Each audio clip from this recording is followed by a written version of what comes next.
E kthyer në shqetësim për komunitetin për shkak të amortizimit ura bardhave, pritet që shumë shpejt të nënshtrohet një rikonstruksioni, ku do bëhet e mundur zgjidhja problematike së amortizimit të urës, duke ndalur gryrjen e shtratit pranë këmbëve të saj dhe duke përforcuar strukturën mbajtëse.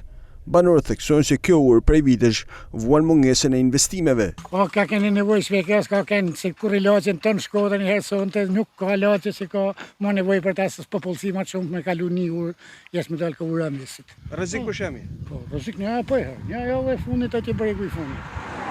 Kusit u kanë shtu, se kanë bën bashkia, pa të bëjnë këtë murin, që mas me vështu, se ka kanë rrezik me hiko.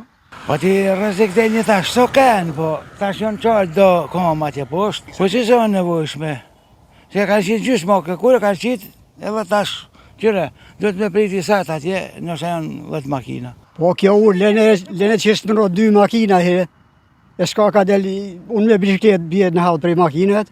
Kja ba shqyshma, ba pa cilësie, pa si që më dhe thonë. Problema ba disa herë. Na kalojmë vetë me frikë. Ta forcojnë ndoqën, kjo urë do të bëhet më amollë, do të prishet krejt qa. Bashkia Shkodër shpall pak ditë më parë fituese e projektit për rekonstruksionin e urës, të mbështetur nga Agjencia Kombëtare e Mbrojtjes Civile në kuadër programit të emergjencave civile. Ky investim pritet të rrisë sigurinë e qarkullimit dhe të garantojë një infrastrukturë bashkëkohore.